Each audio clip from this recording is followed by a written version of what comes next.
साल 1576 भारत पर मुगल सम्राट अकबर का आधिपत्य बढ़ता जा रहा था। पूरे हिंदुस्तान के राजा महाराजा उसकी सत्ता स्वीकार कर चुके थे, लेकिन एक नाम ऐसा था जिसने कभी झुकने से इनकार कर दिया, महाराणा प्रताप। हल्दी घाटी की तपती दोपहर, गर्मी का मौसम था और हल्दी घाटी की पीली रेत पर धूल भरी आंधियां उठ रही थीं। एक ओर महाराणा प्रताप, सिर पर राजपूती साफा, हाथ में तलवार और बगल में उनका वफादार घोड़ा चेतक खड़ा था। दूसरी ओर अकबर के सेनापति मान सिंह की विशाल मुगल सेना आगे बढ़ रही थी। युद्ध से पहले की रणनीति महाराणा प्रताप के पास केवल 20,000 राजपूत वीर थे, जबकि मुगल सेना में 80,000 सैनिक थे। पर महाराणा को विश्वास था कि युद्ध कौशल और पराक्रम से वे जीत सकते हैं। उन्होंने अपनी सेना को 4 भागों में बांटा। मुख्य सेना, जिसमें राजपूत योद्धा और घुड़सवार थे। गुप्त सेना, जो पहाड़ियों में छिपकर हमला करने वाली थी। आकस्मिक हमला दल, जो दुश्मन की सप्लाई काटने के लिए तैयार था। स्वयं महाराणा प्रताप, जो चेतक पर सवार होकर सीधा दुश्मन के बीच जाकर हमला करने वाले थे।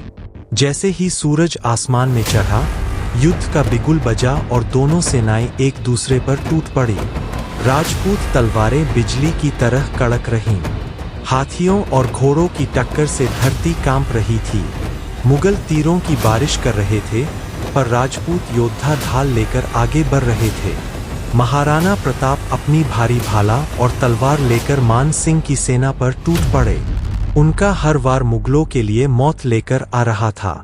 एक ही वार में 2 सैनिकों के सिर कट रहे थे। चेतक बिजली की गति से भागते हुए दुश्मनों को कुचल रहा था। महाराणा ने खुद कई मुगल सेनापतियों को परास्त कर दिया। युद्ध अपने चरम पर था। महाराणा प्रताप सीधा मान सिंह के हाथी की ओर बढ़े। चेतक ने एक विशाल छलांग लगाई और हाथी के सिर पर चढ़ गया। महाराणा ने मान सिंह को वार किया, पर वह ढाल से बच गया। मुगल सैनिकों ने चारों ओर से महाराणा को घेर लिया और चेतक बुरी तरह घायल हो गया। फिर भी चेतक महाराणा को सुरक्षित युद्ध भूमि से निकालने के लिए दौड़ता रहा। उसने कई किलोमीटर दौड़ने के बाद आखिरी सांस ली और वहीं गिर पड़ा। इस युद्ध में मुगलों ने राजपूतों को पीछे हटने पर मजबूर किया, पर वे महाराणा प्रताप को पकड़ नहीं सके।